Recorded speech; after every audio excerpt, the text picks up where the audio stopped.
Let me jump in, Ray, because that comment you made about Bitcoin. I mean, so it's two-part question. Is that in a bubble? Maybe three-part question.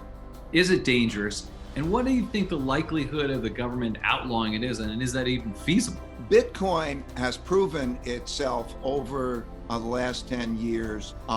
It proved it hasn't been hacked. It's by and large, therefore, worked on an operational basis. It has built a significant following. It is an alternative, in a sense, storehold of wealth. It's like a digital cash. And those are the pluses. Bubbles are financial assets that have imputed value. It's an asset that doesn't have intrinsic value. It has imputed value. It's whatever we think it is.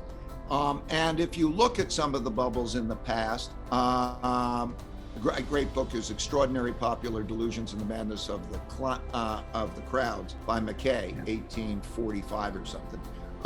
But he talks about the South Sea bubble, and he talks about the Mississippi bubble and so on. It is when people love it.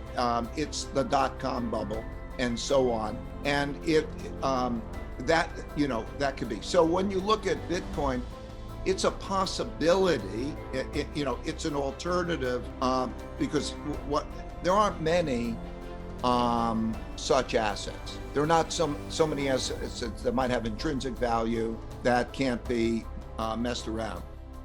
As far as the government allowing it, the history was, banks always used to exist, and then with the Bank of England,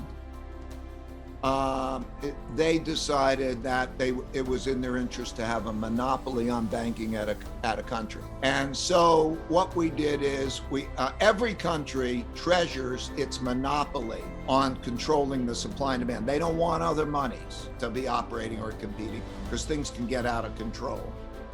So I think that it would be very likely that you will have it under a certain set of circumstances, outlawed the way gold was outlawed. And you're watching that question arise in India today.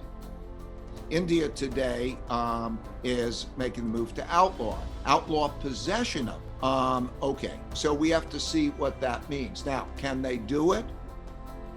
Now we get into the particular. My understanding from people who are sort of in government surveillance and go on is, yes, they can understand, they can track it, they can know who's dealing with it. I don't know, I'm not an expert on that. But there's a whole way, is it private wallets, is it not private wallets, how do you do this and the other thing? I would suspect it would be very hard to hold up against that kind of action. So that's what it looks like to me. There are two types of inflation, okay? Let me just clarify. Yep. There's supply-demand inflation, like if demand is pressing up against capacity to produce things, and maybe that's labor, maybe that's capacity constraints and so on and so forth, prices rise because of that. And then there's monetary inflation. And monetary inflation is because the currency and the value of money goes down. And so you can see, like in the 1970s, stagflation. You could see inflation is not coming from the first of those types of inflation. It is coming from the second of those types of inflation.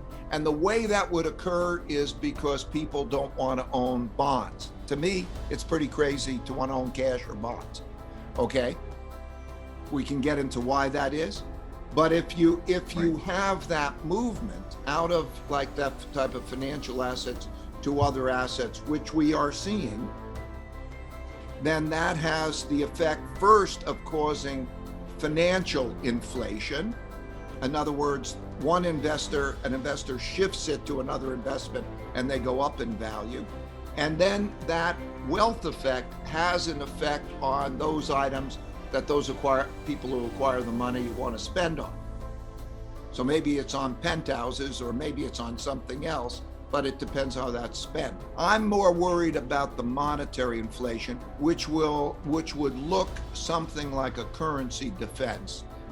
It means that what happens is, as money, let's say people don't like bonds, and then they start to sell bonds, and bonds then go down in value because they have a capital loss, and they don't offer anything in interest rates, negative real interest rates and so on. They don't like that. Then the Federal Reserve or other central banks are faced with the choice of either rates rise, and that is bad for financial asset prices and it's bad for the economy, or they make the purchases. They make money and they make the purchases of that, and that then produces more of a monetary inflation.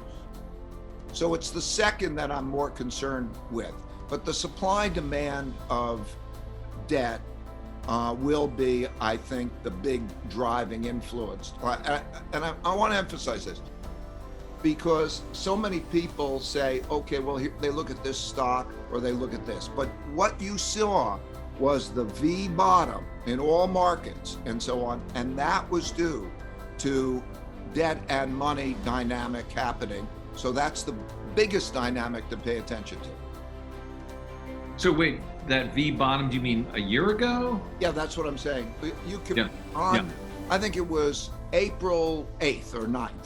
The exact same action was taken basically almost as happened on August 15th, 1971, which was also the exact same action which was taken on March 5th, 1933.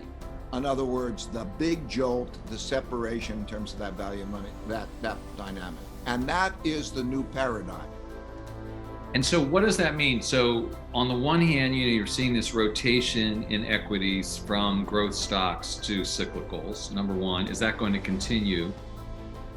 And then number two, the 10 years up, 100 basis points this year. Is that going to continue? Well, what's happened is that a lot of, like these cycles go, a lot of new ideas, new technologies, new things come along, and they make fabulous revolutions, and they grow things, and that's great. But there's a tendency of investors to extrapolate the past and get and not pay too much attention to price. And when that happens, you start to emerge as somewhat of a bubble.